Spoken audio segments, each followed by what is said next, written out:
നമസ്കാരം. ഓയൂരിൽ നിന്നും 6 വയസ്സുകാരി അബിഗേലിനെ തട്ടിക്കൊണ്ടുപോയ സംഘത്തിന് പത്മകുമാറിനും പത്മകുമാറിന്റെ ഭാര്യ അനിതകുമാരിക്കും മകൾ അനുപമയ്ക്കും എന്തായിരുന്നു ലക്ഷ്യം എന്നുള്ളതിനെ ചൊല്ലി പോലീസും അന്വേഷണ ഉദ്യോഗസ്ഥന്മാരും ഇപ്പോഴും ഇരുളിൽ തപ്പുകയാണ്. എന്നാൽ ചില സൂചനകൾ, അതായത് ഈ സംഭവത്തിന്റെ കൃത്യമായ നാൾവഴികളിലേക്ക് നയിക്കുന്ന, ഇവരുടെ ലക്ഷ്യങ്ങളിലേക്ക് നയിക്കുന്ന ചില സൂചനകൾ പോലീസിന് ലഭ്യമായിരിക്കുന്നു എന്നുള്ളത് തന്നെയാണ് ഇപ്പോൾ പുറത്തു വരുന്നത്. അനിതകുമാരിയുമായി ബന്ധപ്പെട്ട നേരത്തെ ഒരു നാലാമന്റെ കാര്യം മാധ്യമങ്ങൾ എടുത്തു പറഞ്ഞിട്ടുണ്ടായിരുന്നു. ഈ നാലാമൻ തന്നെയാണോ അനിതകുമാരിയുടെ ബന്ധത്തിലുള്ള, അല്ലെങ്കിൽ അനിതകുമാരിക്ക് ബന്ധമുള്ള ഡോക്ടർ എന്നുള്ള അഭ്യൂഹങ്ങൾ പരക്കുകയുണ്ടായി. കുട്ടിയെ തട്ടിക്കൊണ്ടുപോകുന്നത് തീർച്ചയായും പത്മകുമാറിന്റെ കടബാധ്യത തീർക്കുവാൻ എന്നുള്ള ഇവരുടെ വാദങ്ങളെല്ലാം പോലീസ് അക്ഷരാർത്ഥത്തിൽ തന്നെ തള്ളിക്കളഞ്ഞിരിക്കുന്നു. ഒരു കാരണവശാലും 5 കോടി രൂപയുടെ നഷ്ടം തീർക്കുവാൻ വേണ്ടി 10 ലക്ഷം രൂപയ്ക്ക് ഒരു കുട്ടിയെ തട്ടിയെടുക്കും എന്നുള്ളത് ഒരു കാരണവശാലും പോലീസ് മുഖവിലയ്ക്ക് എടുത്തിട്ടില്ല. ഇവർ പലപ്പോഴായി പല ന്യായീകരണങ്ങൾ പറഞ്ഞിട്ടുണ്ടായിരുന്നു. മറ്റൊരവസരത്തിൽ കുട്ടിയെ തട്ടിക്കൊണ്ടുപോയത് കുട്ടിയുടെ പിതാവ് അനിതകുമാരിയുടെ മകളായ, അതായത് പത്മകുമാറിന്റെ മകളായ അനുപമയ്ക്ക് വിദേശത്തേക്ക് കടക്കുവാൻ വേണ്ടിയുള്ള ഒരു പരീക്ഷയ്ക്ക് സഹായിക്കുവാൻ 5 ലക്ഷം രൂപ കൈപ്പറ്റിയിരുന്നു എന്നുള്ളതാണ്. ഒരു കാരണവശാലും ഇവർ പറയുന്ന ഈ കാര്യം ശരിയല്ല എന്ന് പോലീസ് തെളിവ് സഹിതം പൊളിച്ചടുക്കുകയുണ്ടായി. അനുപമ എന്ന കുട്ടി പഠിച്ച വിഷയമല്ല ഒരു കാരണവശാലും നഴ്സിംഗ് വിദ്യാർത്ഥികൾക്ക് ആവശ്യമായ OET കോഴ്സ് പഠിക്കേണ്ട യാതൊരു കാര്യം ആ കുട്ടിക്കില്ല. അതുകൊണ്ട് തന്നെ അത്തരം ഒരു എക്സാമിന് വേണ്ടി അവർ ഇരിക്കേണ്ടതായ ആവശ്യവുമില്ല.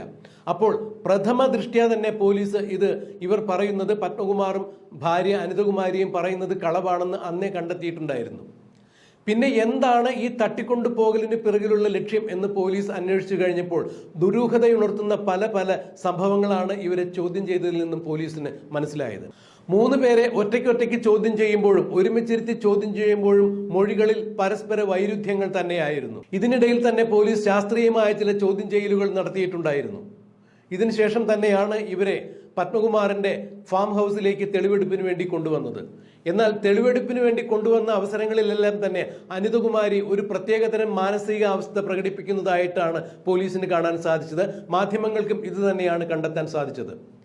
ഒരു മാധ്യമപ്രവർത്തകൻ, അവരുടെ ഒരു ക്യാമറാമാൻ കാൽ തട്ടി വീഴാൻ പോയപ്പോൾ കൈ കൊട്ടി ചിരിക്കുന്ന അനിതകുമാരിയാണ് പ്രേക്ഷകർ കണ്ടത്.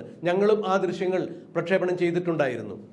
താൻ ഒരു കാരണവശാലും ഒരു തെറ്റും ചെയ്തിട്ടില്ല എന്നുള്ള ഒരു മാനസികാവസ്ഥയോട് കൂടി തന്നെയാണ് അനിതകുമാരി പോലീസുമായുള്ള തെളിവെടുപ്പിന് എത്തിയത്.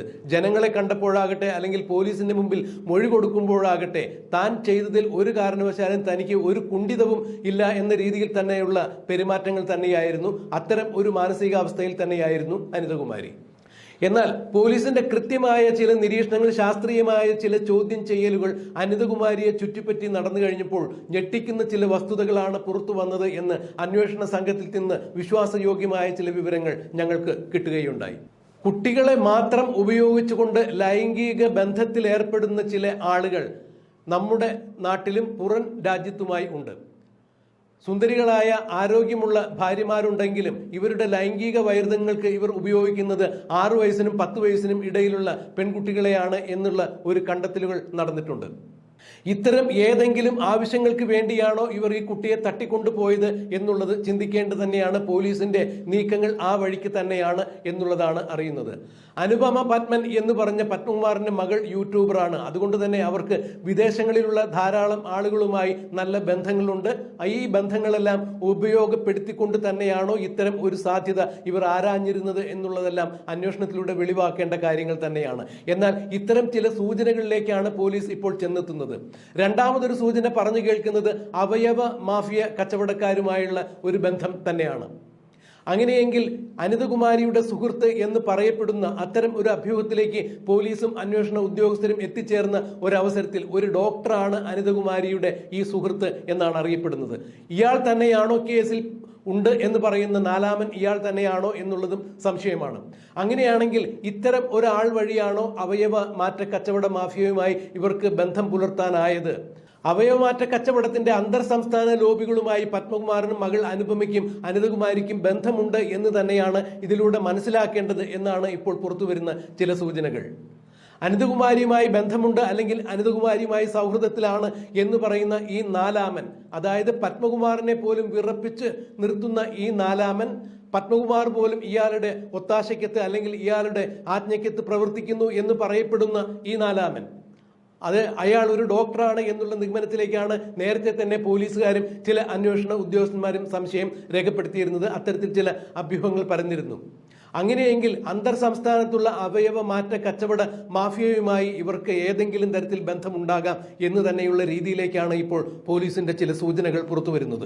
കാര്യങ്ങൾ ആ വഴിക്കാണ് ഇപ്പോൾ നീങ്ങിക്കൊണ്ടിരിക്കുന്നത്. അത്തരത്തിലുള്ള ബന്ധമാണ് പത്മകുമാറിന് ഉണ്ടായിരുന്നത് എന്ന് സ്ഥിരീകരിക്കുകയാണെങ്കിൽ തീർച്ചയായും കുട്ടിയെ തട്ടിക്കൊണ്ടുപോയത് ഒന്നുകിൽ അവയവ മാറ്റ കച്ചവട മാഫിയയ്ക്ക് കൈമാറുവാൻ വേണ്ടി, അല്ല എന്നുണ്ടെങ്കിൽ കോടിക്കണക്കിന് രൂപ മുടക്കി ഇത്തരം കുട്ടികളുടെ രൂപ മുടക്കി ലൈംഗിക വൈകൃതങ്ങൾക്ക് വേണ്ടി ഉപയോഗിക്കുന്ന വിദേശത്തെയും സ്വദേശത്തെയും ചില ധനാഢ്യരായ കോടീശ്വരന്മാർക്ക് വേണ്ടിയാണോ എന്നുള്ളതും ആലോചിക്കപ്പെടേണ്ടത് തന്നെയാണ്. അടുത്ത കാലത്ത് ഇത്തരത്തിലുള്ള പല സംഭവങ്ങളും കേരളത്തിൽ തന്നെ രേഖപ്പെടുത്തിയിട്ടുണ്ട്. 6 വയസ്സിനും 10 വയസ്സിനും ഇടയിലുള്ള ചില കുട്ടികളെ കടത്തിക്കൊണ്ടുപോയി ലൈംഗിക ചൂഷണത്തിന് ഇരയാക്കി എന്നുള്ള വാർത്തകൾ നേരത്തെ തന്നെ മാധ്യമങ്ങളിൽ വന്നിട്ടുള്ളതാണ്. ആരോഗ്യവതികളായ സ്ത്രീകൾ, ഭാര്യമാരായിട്ടുള്ള ചില ആളുകൾ, ധനാഢ്യന്മാർ ഇത്തരം ലൈംഗിക വൈകൃതങ്ങൾക്ക് ഇന്ത്യയിലും വിദേശത്തുമുള്ള ചില ആളുകൾക്ക് ഇത്തരം ചില അസുഖങ്ങൾ ഉള്ളതായി കാണപ്പെട്ടിട്ടുണ്ട്. ഇവർ പലതരത്തിലുള്ള ഇത്തരം കുട്ടികളെ വെച്ച് നിരവധി കുറ്റകൃത്യങ്ങൾ ചെയ്യുന്നതായും ശ്രദ്ധയിൽപ്പെട്ടിട്ടുണ്ട്.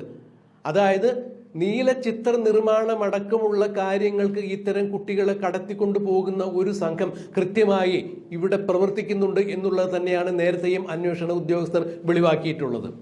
അങ്ങനെയാണെങ്കിൽ അബിഗേൽ സാറ എന്ന ഈ കുട്ടിയെ തട്ടിക്കൊണ്ടുപോയതിൽ ഇത്തരം എന്തെങ്കിലും ഉദ്ദേശങ്ങൾ ഉണ്ടായിരുന്നോ എന്നതാണ് പോലീസ് ഇപ്പോൾ അന്വേഷിക്കുന്നത്. ആ വഴിക്ക് തന്നെയാണ് നീക്കങ്ങൾ നടക്കുന്നത് എന്നുള്ളതാണ് ഇപ്പോൾ സ്ഥിരീകരിക്കാത്ത വാർത്തകൾ. പോലീസ് ഇക്കാര്യങ്ങൾ ഒന്നും സ്ഥിരീകരിക്കുന്നില്ല. എന്നാൽ അത്തരത്തിലുള്ള സൂചനകൾ തന്നെയാണ് ഇപ്പോൾ പോലീസിന് കിട്ടിയിരിക്കുന്നത്. അവർ ആ വഴിക്ക് തന്നെയാണ് നീങ്ങുന്നത് എന്നാണ് നമുക്കും കിട്ടിയിരിക്കുന്ന വിവരങ്ങൾ. ഒരു കാരണവശാലും 10 ലക്ഷം രൂപയ്ക്ക് വേണ്ടി നിർധന കുടുംബത്തിലെ അബിഗേൽ സാറ എന്ന ഈ കുട്ടിയെ ഇവർ തട്ടിക്കൊണ്ടു പോകില്ല എന്ന് ആദ്യമേ തന്നെ പോലീസ് ഉറപ്പിച്ചിട്ടുണ്ടായിരുന്നു. പിന്നീട് ഇവർ നടത്തിയ നീക്കങ്ങളെല്ലാം തന്നെ ഈ കുട്ടിയുടെ മൊഴിയെ അടിസ്ഥാനപ്പെടുത്തി തന്നെ പോലീസ് കണ്ടെത്തുകയായിരുന്നു. എന്തു തന്നെയായാലും പത്മകുമാറിനും ഭാര്യ അനിതകുമാരിക്കും അന്തർ സംസ്ഥാന കണ്ണികളുമായി ബന്ധമുണ്ട്. അതായത് അവയവ മാറ്റ കച്ചവടത്തിന്റെ അന്തർ സംസ്ഥാന മാഫിയകളുമായി ഇവർക്ക് ബന്ധമുണ്ട്. ഇവർ കേരളത്തിലെ അവരുടെ കണ്ണികളാണ് അല്ലെങ്കിൽ ഫ്രാഞ്ചൈസിയായി പ്രവർത്തിക്കുന്നവർ തന്നെയാണ് എന്നുള്ള നിഗമനത്തിലേക്ക് കാര്യങ്ങൾ നീങ്ങുമ്പോൾ അബിഗേൽ സാറയെ തട്ടിക്കൊണ്ടുപോയ കേസ് മറ്റൊരു വഴിത്തിരിവിലേക്ക് എത്തുന്നു. ഞെട്ടിക്കുന്ന മറ്റു ചില സംഭവങ്ങളാണ് ഇനി പുറത്തു വരാനുള്ളത് എന്ന രീതിയിൽ തന്നെയാണ് കാര്യങ്ങളുടെ പോക്ക്. വിശ്വസനീയമാണ് ഇത്തരം വാർത്തകൾ എങ്കിൽ കേരളത്തിൽ ഇതുപോലുള്ള ധാരാളം ആളുകൾ ഇപ്പോഴും നിലനിൽക്കുന്നുണ്ട് എന്ന് വേണം വിചാരിക്കാൻ. പത്മകുമാറിന്റെ ഫാം ഹൗസിന് പുറത്തുനിന്ന് കണ്ടെത്തിയ 6ഉം 7ഉം വയസ്സ് പ്രായത്തിലുള്ള കുട്ടികളുടെ ചെരുപ്പുകൾ, ഇതിലെല്ലാം വളരെ ദുരൂഹതയുണർത്തുന്ന കാര്യങ്ങൾ തന്നെയാണ്. പത്മകുമാറിന്റെ ഫാം ഹൗസിൽ കണ്ടെത്തിയ പാവകളും ഇതിലേക്കൊക്കെ തന്നെയാണ് വിരൽ ചൂണ്ടുന്നത്. എന്തായാലും പോലീസ് ഇപ്പോൾ ഈ കേസിൽ മറ്റൊരു വഴിത്തിരിവിലേക്ക് വന്നിരിക്കുന്നു. പത്മകുമാറിന് അന്തർ സംസ്ഥാന മാഫിയകളുമായി ബന്ധമുണ്ട് എന്നുള്ള സൂചനകൾ തന്നെയാണ് പോലീസിന് കിട്ടിയിരിക്കുന്നത്. പോലീസിന്റെ നീക്കങ്ങൾ ആ വഴിക്ക് തന്നെയാണ് എന്നുള്ളതാണ് മനസ്സിലാക്കാൻ കഴിയുന്നത്. എന്നാൽ ഇത് ഒരു കാരണവശാലും പോലീസ് സ്ഥിരീകരിക്കുന്ന തരത്തിലേക്ക് എത്തിയിട്ടില്ല. പോലീസ് അത്തരം കാര്യങ്ങളൊന്നും മാധ്യമപ്രവർത്തകരുടെ ചോദ്യത്തിന് സ്ഥിരീകരിക്കുന്ന യാതൊരു ഉത്തരവും നൽകിയിട്ടില്ല എന്നുള്ളത് തന്നെയാണ്. പക്ഷേ കാര്യങ്ങൾ നീങ്ങുന്നത് ആ വഴിക്ക് തന്നെയാണ്. പത്മകുമാറും ഭാര്യ അനുപമയും അന്തർ സംസ്ഥാന മാഫിയ കച്ചവടക്കാരുടെ കേരളത്തിലെ കണ്ണികളാണ് എന്ന് തന്നെയാണ് ഇപ്പോൾ പുറത്തുവരുന്ന ചില സൂചനകൾ.